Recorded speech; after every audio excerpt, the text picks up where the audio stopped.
सभी साथियों को कृष्ण जन्माष्टमी की हार्दिक शुभकामनाएं। जो बिजोलिया किसान आंदोलन है उसके बारे में चर्चा चल रही थी और इस बिजोलिया किसान आंदोलन के एक चरण के बारे में चर्चा कंप्लीट हो गई थी। आगे के दो चरण है बिजोलिया किसान आंदोलन के, उनके बारे में आज की क्लास में चर्चा करेंगे। सबसे पहले बिजोलिया किसान आंदोलन।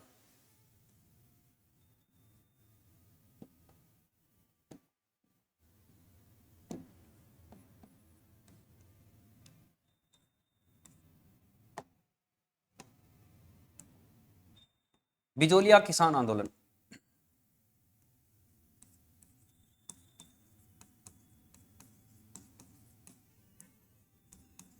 बिजोलिया किसान आंदोलन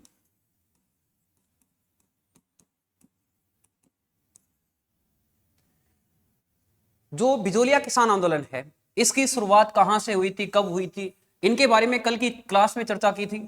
एक बार शॉर्ट में उसका रिवीजन करेंगे, उसके बाद में आगे बढ़ेंगे। इसमें सबसे पहले इसका जो प्रथम चरण है बिजोलिया किसान आंदोलन का प्रथम चरण। नरेश गुड इवनिंग, सभी को गुड इवनिंग। प्रथम चरण इसका बिजोलिया किसान आंदोलन की शुरुआत होती है 1897 ईस्वी के अंदर और इसका प्रथम चरण चलता है 1897 से लेकर 1915 ईस्वी तक। यह राजस्थान का सबसे बड़ा आंदोलन था। इस आंदोलन के कारण भी कल की क्लास में इस आंदोलन के कारणों की भी चर्चा की थी अपन ने कि 84 प्रकार के टैक्स किसानों से वसूले जा रहे थे और किसान के पास में उसकी उपज का कुछ परसेंट हिस्सा ही बचता था। वो किसान उस टैक्स के रूप में जागीरदार को और राजा को अपना अनाज भेज देता था और जब किसान के पास में बेचारे के पास में कुछ बचता ही नहीं था तो किसान क्या करते हैं, फिर इकट्ठे होकर आंदोलन शुरू कर देते हैं। तो यहां पर इस आंदोलन की शुरुआत होती है 1897 में। इस आंदोलन की शुरुआत होती है गिरधारीपुरा गांव से।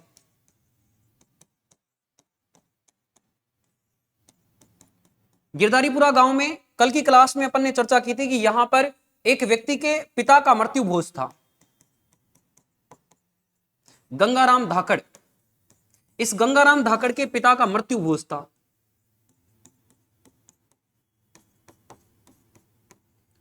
और मृत्यु भोज में लोग आसपास के सभी लोग आते हैं, जो मौसर होता है उसके अंदर। इस मौसर में, इस मृत्यु भोज के अंदर, गंगाराम धाकड़ के पिता के मृत्यु भोज के अंदर यहां पर आसपास के सभी लोग आए हुए थे और यहां पर एक पढ़ा लिखा बंदा भी आया था जिसका नाम था साधु सीताराम दास, जो एक लाइब्रेरियन था, पुस्तकालय अध्यक्ष था बिजोलिया के अंदर। वो भी वहां पर जीवने के लिए आया था, लाडू खाने के लिए आया था। तो वहां लोग बैठे थे और वो उदास बैठे थे। साधु सीताराम दास उनसे पूछता है कि क्या कारण है, ऐसे मुंह लटकाकर क्यों बैठे हो? तो सभी किसान इकट्ठे होकर साधु सीताराम दास के पास में आकर उसको बोलते हैं कि हमारे से ये जागीरदार है, ये ठाकुर है, ये 84 प्रकार के टैक्स लेता है, लाटा कूटा प्रथा अपनाता है, यहाँ पर बेगार प्रथा अपनाता है, यहाँ पर अलग अलग प्रकार के टैक्स ले रहा है, हमारे पास में कुछ बच रहा नहीं है। तो हम इस ठाकुर से, इस जागीरदार से दुखी हैं। तो उसी समय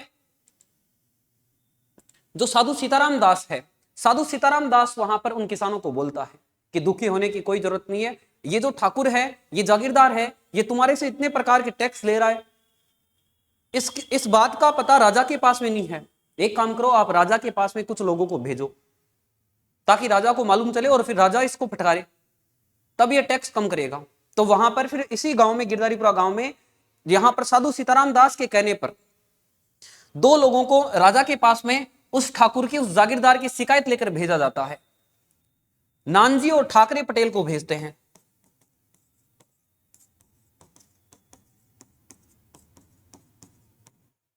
इन दोनों को वहां पर भेजते हैं और दोनों जाते हैं राजा के पास में, जाकर उसकी शिकायत करके आते हैं। मोनिका गुड इवनिंग, सभी को गुड इवनिंग। तो यहां पर नानजी और ठाकरे पटेल दोनों जाते हैं वहां पर राजा के पास में। 1897 ईस्वी के अंदर इस आंदोलन की शुरुआत होती है और यह आंदोलन 3 चरणों में पूरा होता है। दूसरा चरण, इसका तीसरा चरण। दूसरा चरण होता है इसका 1916 से लेकर 1922 ईस्वी तक चलता है। इसका तीसरा चरण 1923 से लेकर 1941 ईस्वी तक चलता है। तो यहां पर ये जो आंदोलन है ये 44 वर्ष तक चलता है। ऐसा तो है नहीं कि 44 सालों में एक ही व्यक्ति इसका नेतृत्व करता रहे, इस आंदोलन को चलाता रहे। अब 44 वर्ष में अलग अलग समय में अलग अलग लोगों ने इस आंदोलन का नेतृत्व किया था। जैसे अभी कुछ दिन पहले मोदी जी के खिलाफ जो आंदोलन हुआ था उसमें 13 महीने तक आंदोलन चला था, 13-14 महीने तक, उसका नेतृत्व कर रहा था राकेश टिकैत। इसी प्रकार से यहां पर इसके पहले चरण का नेतृत्व जो करने वाले व्यक्ति थे उनका नाम था साधु सीताराम दास। साधु सीताराम दास। इसके अलावा फतेहकरण चारण, बर्मादेव, ये इसका नेतृत्व कर रहे थे।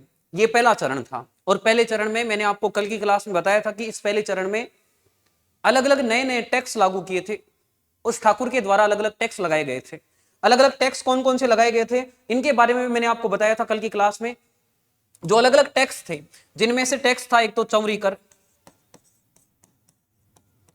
तलवार बंधाई कर, ये नए टैक्स लगाए थे। जैसे ही नानजी ठाकरे पटेल राजा के पास में शिकायत करते हैं, ये यहां का जो सामंत था कृष्ण सिंह, वो क्या करता है, किसानों पर एक नया टैक्स लगा देता है जिसका नाम है चौरी कर। लगाने वाला जो सामंत था उसका नाम है कृष्ण सिंह। 5 रुपए किसान से वसूलता था। जब किसान अपनी बेटी का ब्याह करेगा तो उससे पहले 5 रुपए राजा को देकर आने पड़ेंगे, ऐसी व्यवस्था कर देता है। वहां पर चौरी कर लगा देता है। तो चौरी कर का मतलब होता है जो विवाह किया जाता है, लड़की का जब विवाह होता है तो बीच में एक अग्नि में आहुतियां देने के लिए अग्निकुंड बनाया जाता है और उसी अग्निकुंड को बोलते हैं चंवरी। तो किसान अपनी बेटी का विवाह करेगा तो पहले 5 रुपए उस सामंत को देकर आने पड़ेंगे और उसके बाद में अपनी बेटी का विवाह करेगा। तो यहां का जो सामंत था कृष्ण सिंह, ये 5 रुपए किसानों के ऊपर एक नया टैक्स लगा देता है। उस टैक्स का नाम है चौरी कर। इसके बारे में कंप्लीट चर्चा है, वो कल की क्लास में की थी अपन ने। इसके बाद में है तलवार बंधाई कर। तलवार बंधाई कर का मतलब है जब एक सामंत की मृत्यु होती है उसके बाद में अगला सामंत नया सामंत बनता है तो वहां पर नया सामंत राजगद्दी पर बैठता है, उसको तलवार दी जाती है, उसका राज तिलक किया जाता है। उसको तलवार जब हाथ में दी जाती है, नया राजगद्दी पर सामंत बैठता है तो वहां पर एक और नया टैक्स लगा देता है, उसका नाम है तलवार बंधाई कर। और तलवार बंधाई कर लगाने वाला जो व्यक्ति था, जो सामंत था, उसका नाम था पृथ्वी सिंह। इस पृथ्वी सिंह ने ये जो कर है, तलवार बंधाई कर है, ये लगाया था। इस टैक्स को लगाया था 1903 में और इस टैक्स को लगाया था 1905 ईस्वी के अंदर। तो इनसे भी एग्जाम में क्वेश्चन पूछ लेते हैं। इनकी शॉर्ट ट्रिक आप याद रख लेना, कैपेसिटी।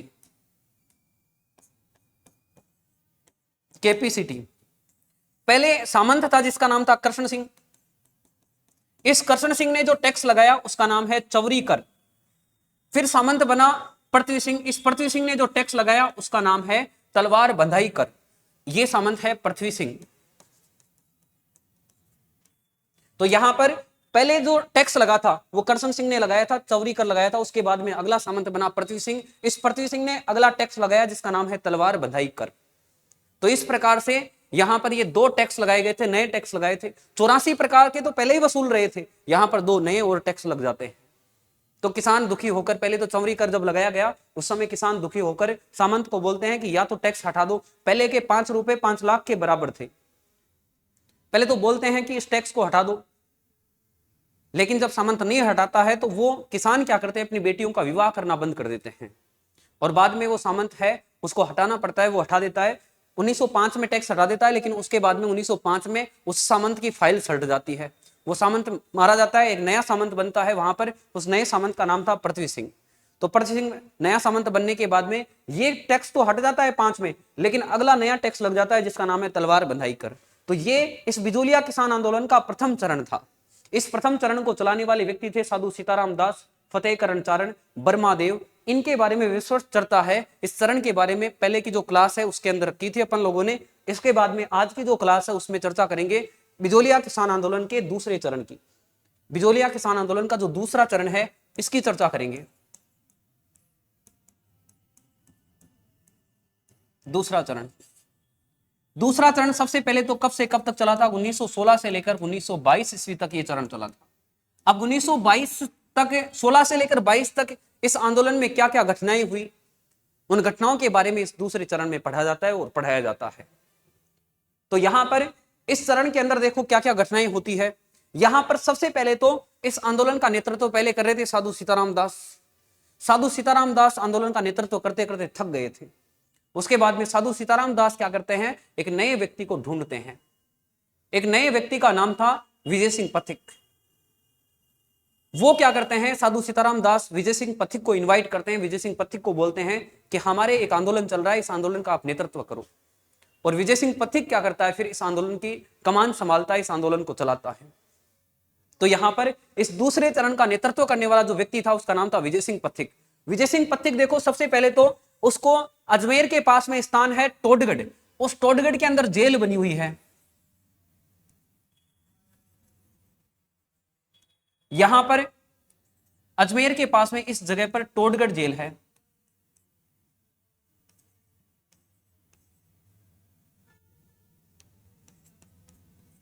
टोडगढ़ जेल, इस टोडगढ़ जेल के अंदर इसको बंद करके रखा जाता है, भूप सिंह को, विजय सिंह पथिक को।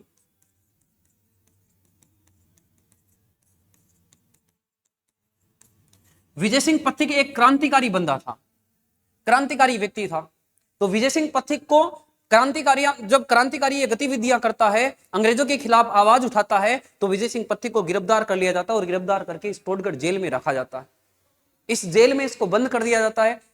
उसके बाद में ये विजय सिंह पथिक क्या करता है, एक दिन इस टोडगढ़ जेल से फरार हो जाता है, यहां से भाग जाता है और यहां से भागकर ये आ जाता है चित्तौड़गढ़ में एक स्थान है जिसका नाम है ओछड़ी गांव। चित्तौड़गढ़ में स्थान है ओछड़ी गांव, ओछड़ी चित्तौड़। इस ओछड़ी गांव चित्तौड़ में आकर यह विजय सिंह पथिक रहने लग जाता है। और यहां पर इस ओछड़ी गांव चित्तौड़गढ़ में एक स्कूल बना हुआ था, एक सभा बनी हुई थी जिसका नाम था विद्या प्रचारणी सभा। विद्या प्रचारणी सभा को बनाने वाला व्यक्ति था हरिभाई किंकर। उस विद्या प्रचारणी सभा को, उस स्कूल को चलाने लग जाता है ये विजय सिंह पथिक और अपना हुलिया बदल लेता है।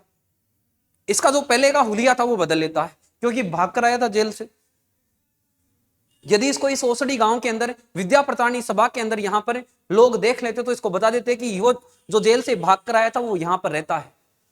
तो ये क्या करता है, अपना हुलिया बदल लेता है, अपना नाम चेंज कर लेता है। पहले इसका नाम था भूप सिंह गुज्जर, उत्तर प्रदेश के बुलंदशहर का ये रहने वाला था। भूप सिंह गुज्जर से अपना नाम बदलकर विजय सिंह पथिक रख लेता है और दाढ़ी वगैरह बढ़ा लेता है, अपना हुलिया पूरा चेंज कर लेता है, इस ओछड़ी गांव में रहने लग जाता है। ठीक है, तो यहां पर विजय सिंह पथिक है, विजय सिंह पथिक। सबसे पहले तो विजय सिंह पथिक है, इसके बारे में थोड़ा बहुत आपको पता होना चाहिए कि इसका मूल नाम क्या था। मूल नाम, इस विजय सिंह पथिक का मूल नाम था भूप सिंह गुज्जर। भूप सिंह गुज्जर ये निवासी था बुलंदशहर,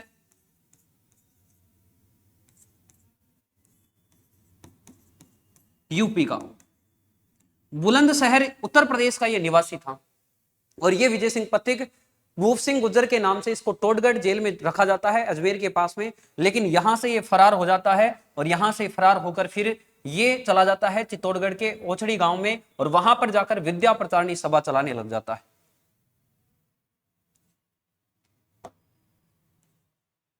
तो यहां पर देखो विजय सिंह पथिक है, विजय सिंह पथिक टोडगढ़ जेल से भागकर ओछड़ी गांव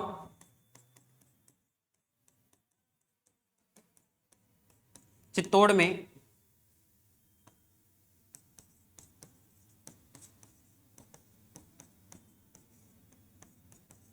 विद्या प्रचारिणी सभा चलाते हैं। विद्या प्रचारिणी सभा के नाम से एक प्रकार से ये स्कूल थी, तो इसको चलाते हैं ये। और कालांतर में यहां पर साधु सीताराम दास पहुंच जाता है। ये जो विद्या प्रचारिणी सभा है इसके बारे में भी आपको पता होना चाहिए। विद्या प्रचारिणी सभा है, इसका गठन किसने किया था, इसके संस्थापक कौन है।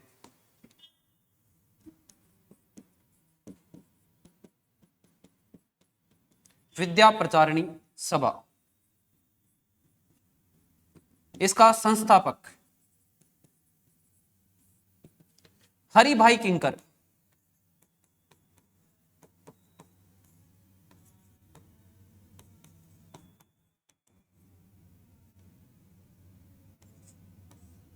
हरिभाई किंकर इसका संस्थापक था विद्या प्रचारिणी सभा का। तो यहां पर साधु सीताराम दास के कहने पर यह विजय सिंह पथिक इस बिजोलिया किसान आंदोलन की कमान संभालता है, नेतृत्व करता है।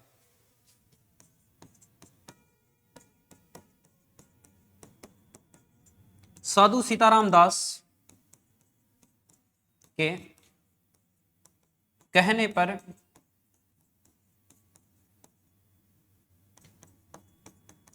विजय सिंह पथिक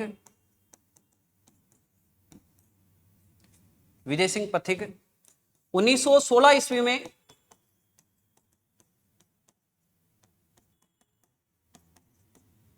बिजोलिया किसान आंदोलन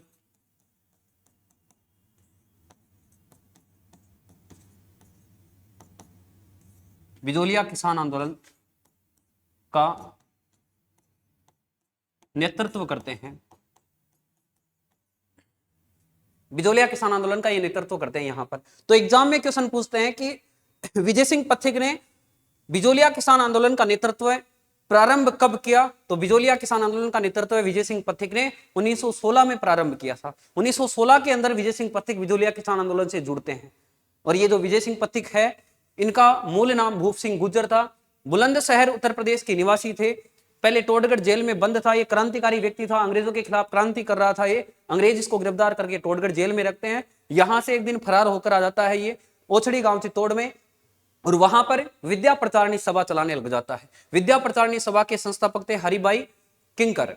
तो यहां पर साधु सीताराम दास के कहने पर साधु सीताराम दास एक दिन यहां पर जाते हैं और ओछड़ी गांव में विद्या प्रचारिणी सभा में वहां पर जाकर ये बोलते हैं कि आप हमारे एक किसान आंदोलन का नेतृत्व करो। तो साधु सीताराम दास के कहने पर विजय सिंह पथिक 1916 ईस्वी के अंदर बिजोलिया किसान आंदोलन से जुड़ते हैं और इसका नेतृत्व संभालते हैं। इसके बाद में देखो यहां पर साधु सीताराम दास ने अलग अलग कार्य किए। इसमें इस साधु सीताराम दास ने यहां पर एक किसान पंच बोर्ड का गठन किया 1916 ईस्वी में। किसान पंच बोर्ड बना। इसके अलावा देखो विजय सिंह पथिक ने यहां पर उपरमाल पंच बोर्ड बनाया। उपरमाल पंच बोर्ड, उपरमाल पंच बोर्ड। देखो सबसे पहले तो विजय सिंह पथिक जब इस आंदोलन से जुड़ते हैं, विजय सिंह पथिक आंदोलन से जुड़ने के बाद में विजय सिंह पथिक सोचते हैं कि कैसे लोगों को जोड़ा जाए इस आंदोलन से, इस आंदोलन का प्रचार प्रसार कैसे किया जाए, इस आंदोलन का प्रचार प्रसार भी करना है, लोगों को इस आंदोलन से जोड़ना है, तब जाकर यहां पर ये जो आंदोलन है ये सफल हो पाएगा। तो यहां पर विजय सिंह पथिक लोगों को जोड़ने के लिए अलग अलग ग्रुप बनाते हैं। इस विजय सिंह पथिक ने यहां पर एक ग्रुप बनाया जिसका नाम है उपरमाल पंच बोर्ड।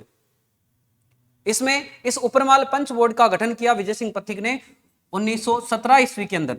एग्जाम में डायरेक्ट क्वेश्चन आता है कि उपरमाल पंच बोर्ड का गठन कब हुआ था, डेट पूछते हैं। तो इसका गठन हुआ था 1917 ईस्वी के अंदर। इसके संस्थापक फाउंडर उपरमाल पंच बोर्ड की स्थापना किसने की थी? तो इसके स्थापना की थी विजय सिंह पथिक ने।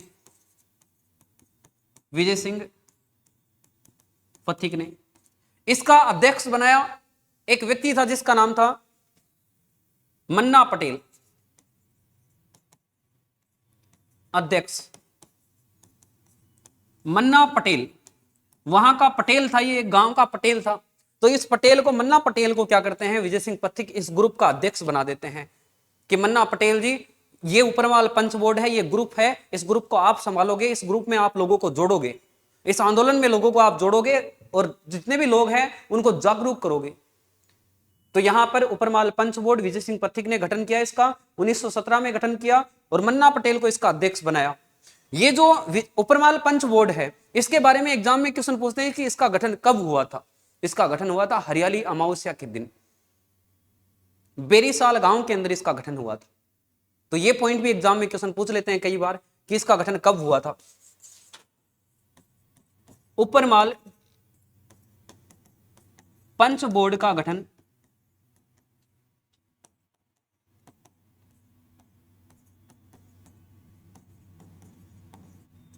हरियाली अमावस्या, हरियाली अमावस्या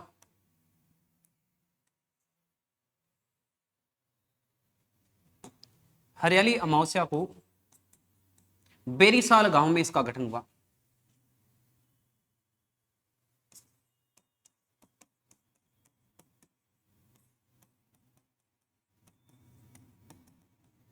तो ये भी एग्जाम में पूछा हुआ है कि इसका गठन कहां पर हुआ था, कौन से गांव में, कौन से स्थान पर इसका गठन हुआ था। बेरीसाल गांव में इसका गठन हुआ था। हरियाली अमावस्या के दिन इसका गठन हुआ था।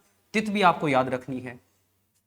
उपरमाल पंच बोर्ड एग्जाम में डायरेक्ट क्वेश्चन पूछते हैं, उपरमाल पंच बोर्ड का गठन कब हुआ था और किसने किया था। दोनों एग्जाम में आए हुए हैं। 1917 में विजय सिंह पथिक ने किया था।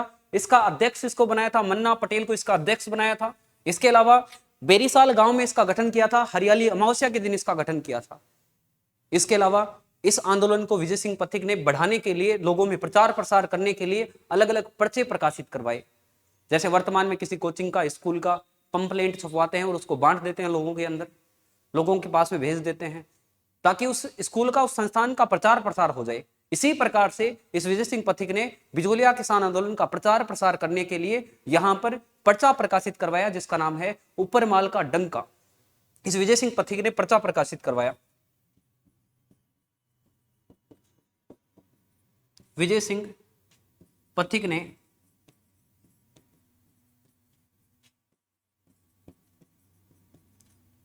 उपरमाल का पर्चा, उपरमाल का डंका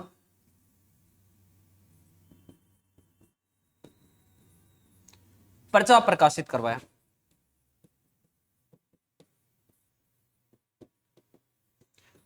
अलग अलग गांवों के अंदर, अलग अलग शहरों के अंदर ये पर्चे बंटवा दिए कि पता चलना चाहिए लोगों को यहां पर इस बिजोलिया क्षेत्र के अंदर किसान आंदोलन चल रहा है। तो ये जो किसान आंदोलन है इसके बारे में लोगों के पास में, इसके बारे में आवाज उठाने के लिए, लोगों के पास में इसकी जानकारी देने के लिए ये पर्चे प्रकाशित करवाए। उपरमाल का डंका पर्चा प्रकाशित करवाया। इसके बाद में देखो यहां पर ये जो आंदोलन है, इस आंदोलन को भारतवर्ष में, इस आंदोलन की चर्चा करने के लिए, भारतवर्ष में, पूरे भारत में इस आंदोलन को फैलाने के लिए एक व्यक्ति था जिसका नाम था गणेश शंकर विद्यार्थी। गणेश शंकर विद्यार्थी कानपुर उत्तर प्रदेश से एक अखबार निकालते थे जिसका नाम था प्रताप। विजय सिंह पथिक गणेश शंकर विद्यार्थी को एक चांदी की राखी भेजते हैं। चांदी की राखी भेजकर उसको बोलते हैं गणेश शंकर विद्यार्थी को कि आप हमारे भाई हो और हमारे भाई होने के नाते आप हमारी रक्षा करो, हमारा साथ दो। ये जो यहां का आंदोलन चल रहा है, इस आंदोलन को आपके अखबार में पूरे भारतवर्ष में फैला दो ताकि अंग्रेजों की, यहां के राजा की जितनी भी कहानी है, जितने भी कच्चे चिट्टे हैं, ये पूरे भारतवर्ष में उजागर हो जाए। तो एग्जाम में क्वेश्चन पूछते हैं कि किस व्यक्ति को राखी भेजकर प्रताप समाचार पत्र में बिजोलिया किसान आंदोलन की खबरें प्रकाशित करवाई गई थी। तो उसका नाम था गणेश शंकर विद्यार्थी। चांदी की राखी भेजने वाला जो व्यक्ति था उसका नाम था विजय सिंह पथिक। इस आंदोलन को देश विदेश में प्रसिद्ध करने के लिए, अलग अलग जगह पर इसको फैलाने के लिए प्रताप नामक समाचार पत्र में इसकी खबरें प्रकाशित करवाई जाती है। विजय सिंह पथिक ने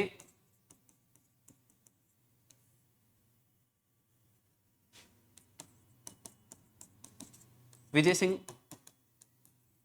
पथिक ने गणेश शंकर विद्यार्थी को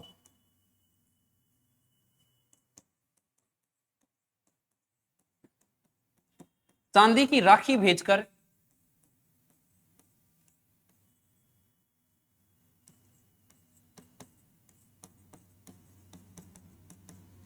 प्रताप समाचार पत्र, ये जो समाचार पत्र है इसका प्रकाशन कानपुर से होता था। प्रताप समाचार पत्र कानपुर से खबरें प्रकाशित करवाई।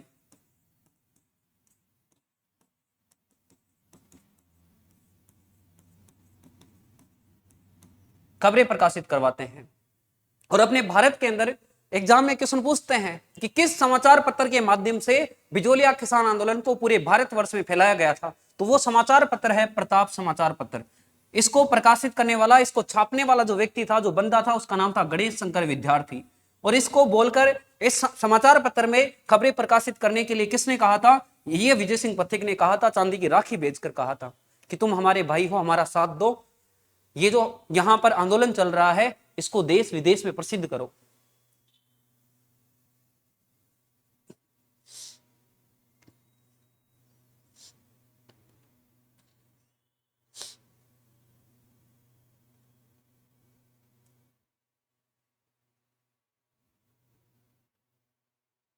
तो इस प्रकार से इस आंदोलन को देश विदेश में फैलाया जाता है, भारत के अंदर फैलाया जाता है प्रताप समाचार पत्र के माध्यम से। यहीं पर विजय सिंह पथिक ने 1919 के आसपास, 1919 के अंदर यहां पर उपरमाल सेवा समिति का गठन किया। उपरमाल सेवा समिति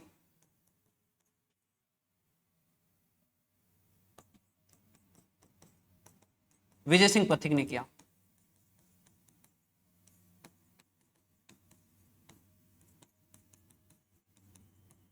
विजय सिंह पथिक ने यहां पर उपरमाल सेवा समिति का गठन किया। इसके बाद में देखो यहां पर इस आंदोलन से संबंधित एक आयोग बनाया जाता है, उस आयोग का नाम है बिंदुलाल भट्टाचार्य आयोग। तो एग्जाम में क्वेश्चन पूछते हैं बिंदुलाल भट्टाचार्य आयोग का गठन कब हुआ था और किस आंदोलन से संबंधित है? 1919 ईस्वी में बिंदुलाल भट्टाचार्य आयोग का गठन हुआ।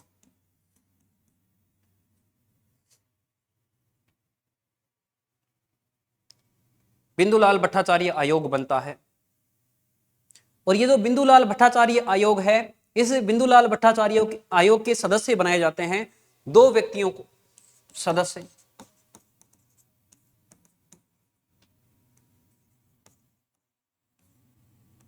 अफजल अली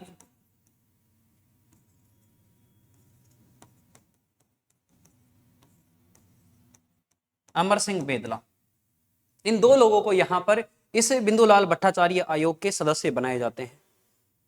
इसके बाद में देखो यहां पर एक समझौता करवाया जाता है। राजस्थान के एजीजी थे जिनका नाम था होलैंड, उनके द्वारा एक समझौता करवाया जाता है। राजस्थान के, भारत में उस समय इस क्षेत्र के पश्चिमी राजपूत स्टेट के एजीजी थे जिनका नाम था रॉबर्ट होलैंड, उसने यहां पर एक समझौता करवाया।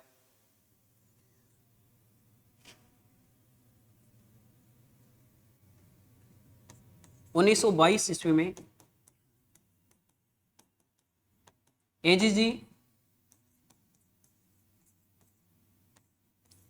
Holland, A G G Holland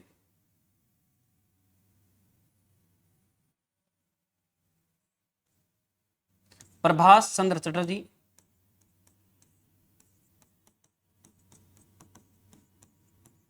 Prabhash Chandra Chatterjee, इसके अलावा इसके जो अन्य सदस्य थे उनका नाम था political agent Wilkinson.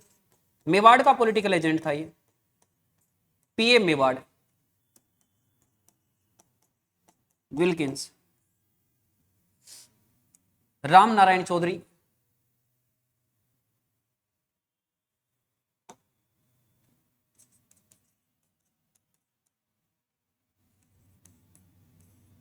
Ram Narayan Chaudhary,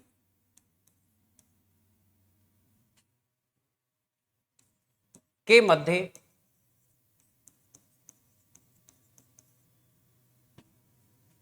समझौता हुआ। मेवाड़ के राजा भी थे यहां पर, मेवाड़ राजा। पहले यहां पर राजा थे, लास्ट में ये जो आंदोलन समाप्त हुआ था उस समय यहां के राजा थे भूपाल सिंह। भूपाल सिंह यहां के राजा थे। मध्य समझौता हुआ, ठीक है। 35 कर इस समझौते के माध्यम से माफ किए गए। 35 कर समाप्त किए गए। 35 कर समाप्त कर दिए, राजा यहां पर भाग लेता है समझौते में, लेकिन बिजोलिया के सामंत ने समझौते से इनकार कर दिया। उसने कहा कि मैं ऐसा समझौता नहीं मानूंगा। राजा कौन होता है समझौता करने वाला, मेरा ठिकाना है, मैं इस क्षेत्र में मैं समझौता करूंगा, यदि मुझे समझौता करना है तो कर लूंगा, नहीं तो नहीं करूंगा। तो उसने इस समझौते को मानने से इनकार कर दिया। सामंत ने समझौते को स्वीकार नहीं किया।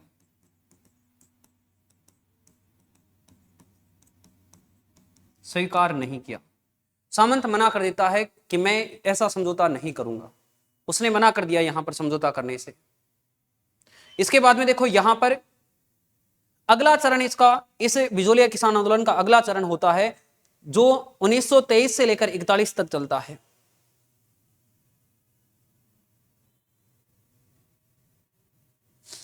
तो यहां पर इस आंदोलन का तृतीय चरण लिखो, तीसरा चरण। तीसरा चरण 1923 से लेकर 1941 तक तीसरा चरण होता है इसका। ये जो आंदोलन है, इस आंदोलन का जो तीसरा चरण है 1923 से 41 तक चलता है। और यहां पर एक नया आयोग आता है, उस आयोग का नाम है ट्रेंच आयोग। भूमि बंदोबस्त कानून लगाता है, जिसमें सिंचित क्षेत्र में तो सिंचित क्षेत्र की जो भूमि है उस पर टैक्स कम कर दिया जाता है, और असिंचित भूमि जो क्षेत्र है उस पर टैक्स ज्यादा कर दिया जाता है। और जब वहां पर टैक्स एक तरफ घटाया जाता है, एक तरफ बढ़ाया जाता है, तो किसान दुखी हो जाते हैं और दुखी होकर विजय सिंह पथिक के पास में जाते हैं। विजय सिंह पथिक के पास में जाकर उसको बोलते हैं कि पथिक साहब क्या किया ऐसा, हमारे तो यहां पर टैक्स बढ़ा दिया इसमें। जब विजय सिंह पथिक उन सभी किसानों को बोलता है कि एक काम करो, तुम्हारे पास में जितनी भी भूमि है, ऐसी जितनी भी भूमि है, उस भूमि को सामंत को अधीन कर दो, सामंत को वापस दे दो। पहले राजाओं का सामंतों का अधिकार होता था भूमि पर, व्यक्ति विशेष का अधिकार नहीं होता था। तो वहां पर वो क्या करते हैं, विजय सिंह पथिक के कहने पर किसान क्या करते हैं, अपनी असिंचित भूमि को सामंत को सौंप देते हैं। और सामंत क्या करता है, फिर उस भूमि को दूसरे लोगों को, आसपास के लोगों को बुलाकर उस भूमि को अन्य लोगों में बांट देता है, उन अन्य लोगों को उस भूमि को दे देता है। किसान बेचारे सोचते हैं कि हमारी भूमि थी, टैक्स देकर भी कुछ ना कुछ तो कमा रहे थे, कुछ ना कुछ तो पेट पाल रहे थे अपना, लेकिन इस विजय सिंह पथिक के कहने के कारण अपन लोगों ने ये भूमि वापस दे दी, और अब ये भूमि सामंत ने अपने अधीन कर ली, दूसरे लोगों को ये दे रहा है। बाद में किसान इकट्ठे होकर विजय सिंह पथिक को भी गालियां देते हैं कि ऐसा व्यक्ति था जिसने हमारी भूमि वापस करवा दी सामंत को। और विजय सिंह पथिक को गिरफ्तार भी कर लिया जाता है। और उसी समय जब ये चरण चला, उसी समय विजय सिंह पथिक एक और आंदोलन को नेतृत्व करता है। उस आंदोलन का नाम है बेंगू किसान आंदोलन। उसका भी नेतृत्व विजय सिंह पथिक ही करता है, मुख्य रूप से, प्रत्यक्ष अप्रत्यक्ष रूप से उस आंदोलन के अंदर भाग लेता है। 1927 में विजय सिंह पथिक को गिरफ्तार कर लेते हैं। 1927 में विजय सिंह पथिक इस आंदोलन से अलग हो जाता है। और जब अलग होता है तो अलग होने के बाद में इस आंदोलन का नेतृत्व करता है हरिभाऊ उपाध्याय, जमनालाल बजाज, माणिक्यलाल वर्मा। ये इस तीसरे चरण के अंदर आंदोलन का नेतृत्व करते हैं। ट्रेंच आयोग आता है, ट्रेंच आयोग। और ट्रेंच आयोग आकर नया भूमि बंदोबस्त कानून लगाता है।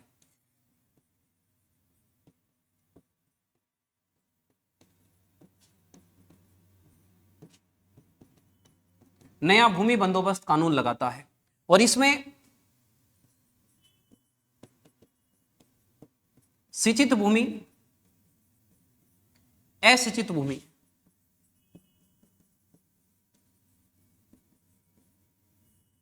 इस असिंचित भूमि पर टैक्स बढ़ा देता है सामंत, कर बढ़ाया। और ये जो सिंचित भूमि थी, इस सिंचित भूमि पर कर कम कर दिया जाता है, कर घटाया। ये नया भूमि बंदोबस्त कानून आया। और सिंचित भूमि, असिंचित भूमि है, असिंचित भूमि पर कर को बढ़ा दिया जाता है, किसानों पर अधिक टैक्स लाद दिया जाता है। और इस सिंचित भूमि वाले जो किसान थे उनसे टैक्स कम लिया जाता है, टैक्स यहां पर घटाया जाता है। और जब यहां पर इस प्रकार से नया टैक्स लगाया जाता है तो वहां पर किसान क्या करते हैं, असिंचित भूमि को सामंत को वापस दे देते हैं विजय सिंह पथिक के कहने पर।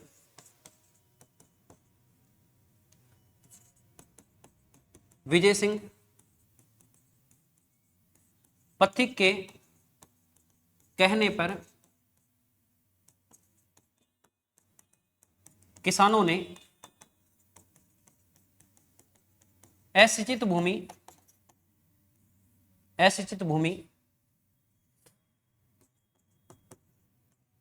सामंत को लौटा दी। और वापस सामंत को लौटाने के बाद में सामंत क्या करता है, उस भूमि को दूसरे लोगों में बांट देता है, दूसरे लोगों को उस भूमि को दे देता है। और दूसरे लोगों को जब उस भूमि को देता है, उसके बाद में वो किसान बेचारे बेरोजगार हो जाते हैं। उन लोगों ने तो टैक्स कम करवाने के लिए, उस सामंत पर दबाव बनाने के लिए वो भूमि वापस की थी कि ये सामंत टैक्स कम करके ये भूमि अपन को वापस दे देगा, लेकिन पासा उल्टा पड़ गया। वहां पर क्या होता है, सामंत क्या करता है, उस भूमि को दूसरे लोगों को बुलाकर उनको दे देता है कि आप लोग ये भूमि रखो, इस पर जितना भी उपज होगी उसका इतना % हमारे पास में भेज देना। किसान उस विजय सिंह पथिक को गालियां देते हैं। इस विजय सिंह पथिक को बोलते हैं कि तेरे कहने पर हम लोगों ने ये भूमि वापस दे दी और अब हमारे पास में खाने पीने का जुगाड़ भी नहीं है। भूमि वापस दे दी, अब खाएं पिए क्या, दाल रोटी का जुगाड़ भी नहीं है। और जब इसको सुनाते हैं किसान, तो ये विजय सिंह पथिक क्या करता है, इस आंदोलन से मुंह कर लेता है, अपने आप को इस आंदोलन से दूर कर लेता है। विजय सिंह पथिक इस आंदोलन से अलग कब हटते हैं, ये भी एग्जाम में पूछते हैं। 1927 ईस्वी को विजय सिंह पथिक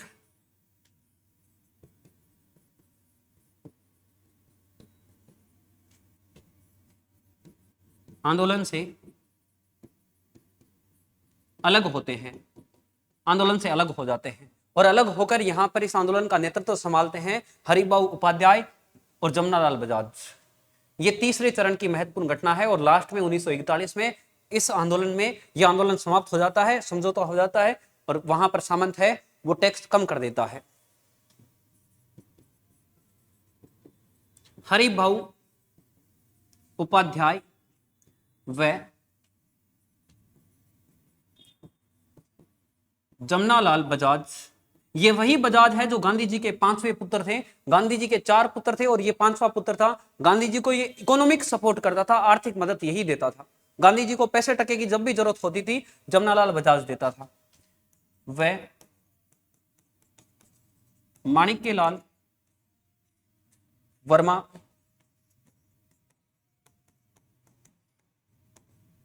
आंदोलन का नेतृत्व करते हैं। इस माणिक्यलाल वर्मा ने तो किसानों को जागरूक करने के लिए एक गीत लिखा था, उस गीत का नाम है पंछीड़ा गीत।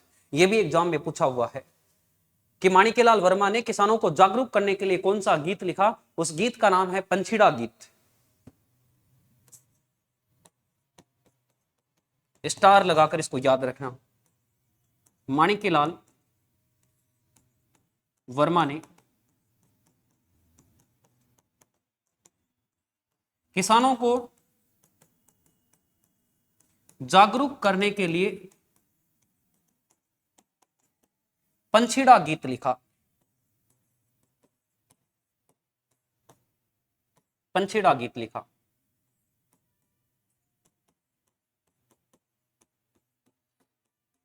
इस माणिक्यलाल वर्मा ने इस बिजोलिया किसान आंदोलन के लिए तो यहां पर गीत लिखा, पंछीड़ा गीत।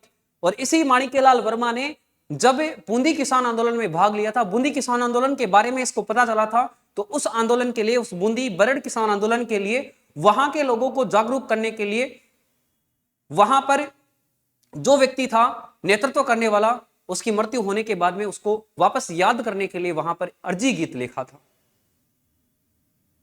अर्जी गीत इसी माणिक्यलाल वर्मा ने लिखा था। इसी माणिक्यलाल वर्मा ने पंछीड़ा गीत लिखा था। पंछीड़ा गीत लिखता है बिजोलिया किसान आंदोलन में किसानों को जागरूक करने के लिए, बूंदी किसान आंदोलन में बूंदी के किसानों को जागरूक करने के लिए इसी माणिक्यलाल वर्मा ने गीत लिखा था, अर्जी गीत।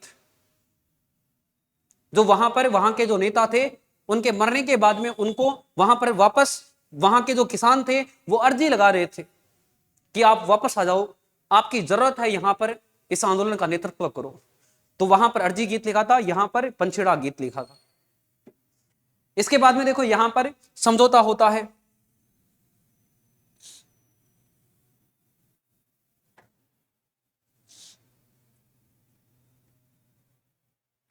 लास्ट में यहां पर समझौता हो जाता है और यह आंदोलन समाप्त हो जाता है।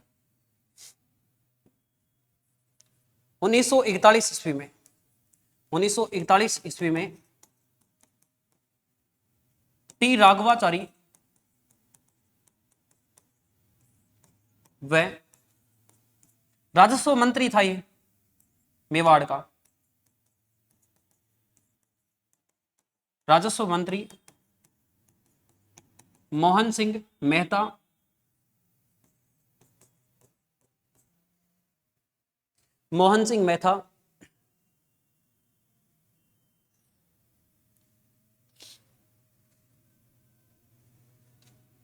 व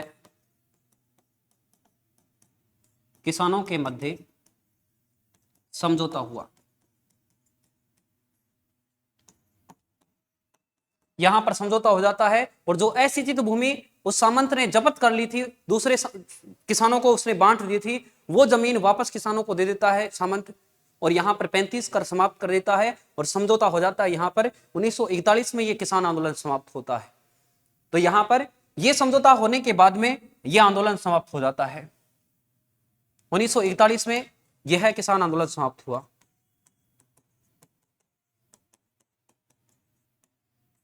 आंदोलन समाप्त हुआ, यह आंदोलन समाप्त हो जाता है और उसके बाद में यहां पर यह पूरे भारत का सबसे बड़ा किसान आंदोलन था जो 44 वर्ष तक चला था और अहिंसात्मक किसान आंदोलन था। इस आंदोलन के अंदर किसी भी व्यक्ति की मृत्यु नहीं हुई थी, मारपीट कहीं पर भी नहीं हुई थी। जैसे यहां पर कुछ दिन पहले आंदोलन हुआ था भारत के अंदर, इसमें लगभग 700 किसान मारे गए थे, लेकिन इस किसान आंदोलन के अंदर कोई लोग मारे नहीं गए थे। अहिंसात्मक आंदोलन नहीं था ये हिंसात्मक आंदोलन नहीं था, ये अहिंसात्मक आंदोलन था। अहिंसा नहीं हुई थी इसमें, हिंसा नहीं हुई थी इसमें, अहिंसा हुई थी। ठीक है, किसी के साथ में कोई मारपीट नहीं हुई थी। तो यह अहिंसात्मक आंदोलन था, यह सबसे बड़ा अहिंसात्मक आंदोलन था।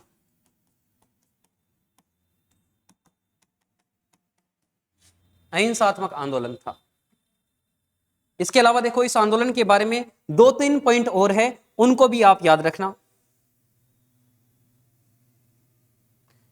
ये जो आंदोलन है, इस आंदोलन में बाल गंगाधर तिलक है, वो भी अपने मराठा अखबार के अंदर इस आंदोलन की खबर प्रकाशित करवाते हैं। बाल गंगाधर तिलक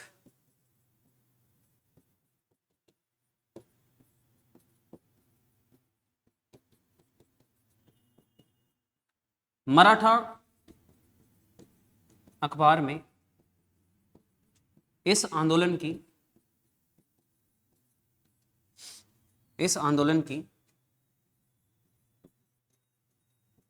खबरें प्रकाशित की। मुंशी प्रेमचंद का एक उपन्यास है, वो उपन्यास भी इसी आंदोलन से संबंधित है। इसी आंदोलन पर वो उपन्यास लिखा गया है, रंगभूमि उपन्यास। मुंशी प्रेमचंद का रंगभूमि उपन्यास इसी आंदोलन से संबंधित है।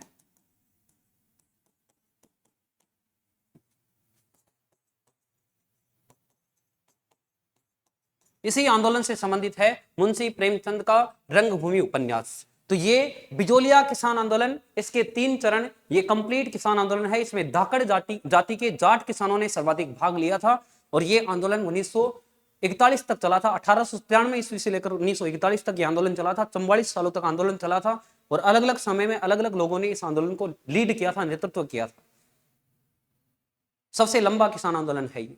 ठीक है, तो आज इस आंदोलन के बारे में चर्चा हुई कंप्लीट। इसके बाद में जो अगली क्लास होगी उस क्लास के अंदर बूंदी किसान आंदोलन, इसके अलावा बेंगू किसान आंदोलन, नींबूचना हत्याकांड है, इन सभी के बारे में अगली क्लास के अंदर चर्चा करेंगे। अब जितने भी किसान आंदोलन है उनका कोई ज्यादा विवरण नहीं है, बिजोलिया किसान आंदोलन के जितना कोई विवरण नहीं है, उनका छोटा छोटा विवरण है। ठीक है, तो अगली क्लास के माध्यम से बेंगू, बूंदी, बरड है उसी का नाम, और नींबूचना किसान आंदोलन, इन सब के बारे में चर्चा करेंगे।